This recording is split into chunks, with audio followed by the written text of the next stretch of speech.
I figured, and we talked a little bit about it last week, I figured LSU would already have been in the news cycle because of what's on the horizon, right? I mean, the transfer portal opens a week from today.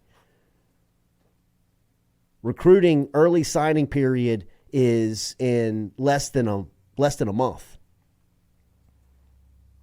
I mean, things are about to really shift into high gear as far as what future of rosters look like. What are you selling? Who's your coach?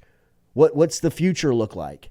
And I figured by now LSU would have been in the news cycle of cleaning house, no pun intended, of trying to find a new defensive staff. As we sit here on this Monday morning at 20 minutes past the hour of 7 o'clock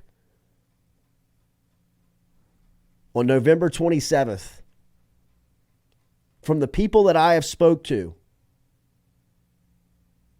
then I have not, this is not confirmed. This is just people that are speculating, that are connected. I don't think they're getting rid of Matt House. I think Matt House is going to be back next season. Now, I don't know what the rest of the defensive staff is going to look like and if they'll be back. And if I had to say so at this point, I would say that I would believe they would not be. But if you're asking me, and our poll question is up right now, will LSU part ways with their defensive coordinator? If I was voting on that poll right now, I would vote no by the people that I have spoke with. And then if there was another poll question on the rest of the defensive staff, would they be back? I would vote no there as well. So I would be prepared, if you are an LSU fan, of Matt House coming back next season. At this point, I believe that. Like I said, nothing's confirmed. There's nothing that I would say, hey, look, this is reporting. This is sources. I spoke to people that are connected to LSU football and, have good resources, and that's just how they feel. And I just heads up. If you're firmly entrenched in the camp that Matt House is already gone, just be prepared for the fact that he might be back. So don't bury the hatchet on that just yet, and just kind of start changing your thinking a little bit about what LSU will look next year. Because we were talking about this a little bit off the show, and if there are wholesale changes defensively, and if some of them have already been made or already in place, it makes sense the way that if you're looking at it from that perspective. If they're already have decided to move away from the staff, you have to have either made the decision to fire your defensive coordinator and then allow him to have input on who he wants on the staff, whether it be a new, secondaries coach, a new D-line coach, all of those things that come in junction with coaching the defensive side of the football.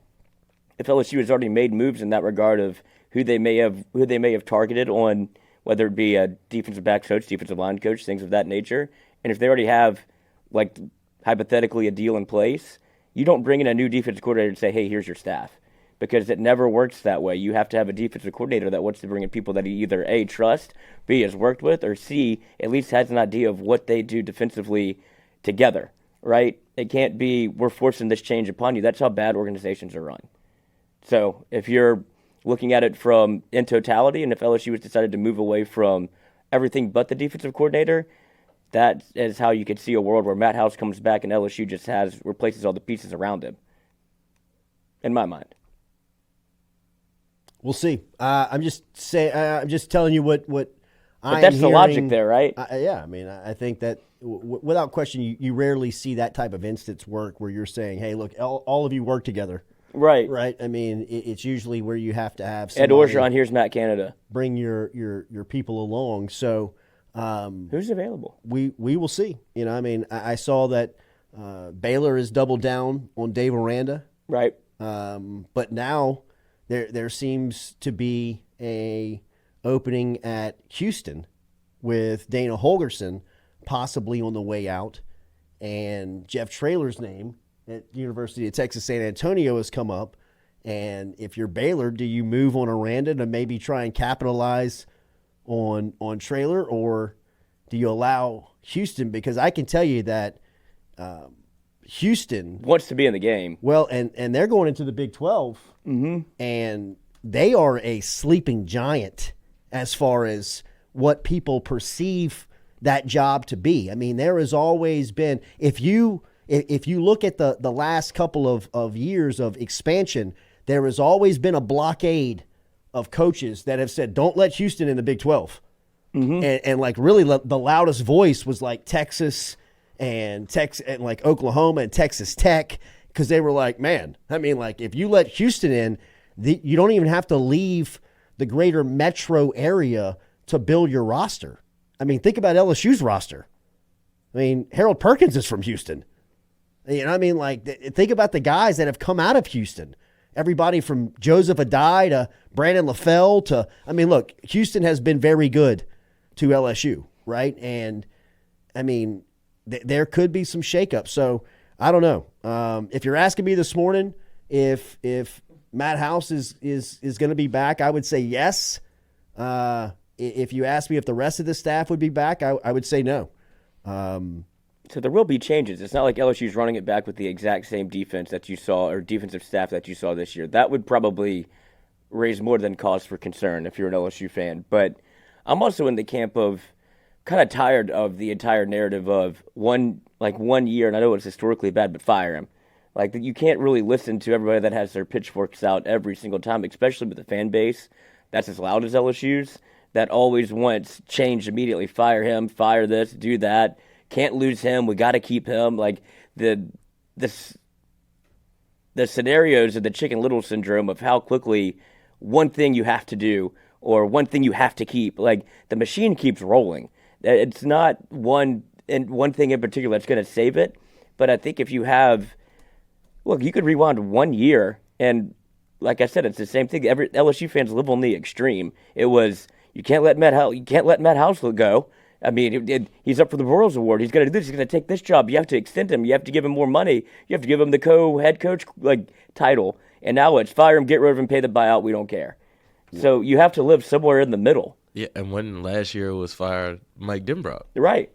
And now Mike Denbrock's leading the best offense Royals in the Award. country. So it's like, oh, we got to retain Mike Denbrock now. It's okay to let some parts of the staff get some continuity underneath the head coach. And these are people that were handpicked by your head coach. Whatever the moves are, the moves have to be made in the next 48 hours at least, because of you have to have something to sell over the next couple of weeks, right? I mean, you have big-time commitments coming up in high school football. Keelan Moses, one of the top defenders in the state, one of the top defenders in the country, one of the most sought-after recruits in the Southeastern Conference, is making his announcement on November 30th. That's 3 days away. Now, I don't think that Keelan Moses' announcement hinges on who's going to be the defensive coordinator at LSU and who's going to be the linebackers coach and who's going to be calling the shots on that side of the ball. But you best believe that Texas A&M, Florida, Tennessee, teams that are in his finalist are chirping to him about that. And whether or not that could sway somebody this late in the process, I don't know. I'm not connected to it enough to know. But you have to imagine that it leaves whoever is open at jobs, and LSU may not be the only school. There are schools out there that, but you see the premium. You see where Texas A&M's acting. You see where Mississippi State's acting.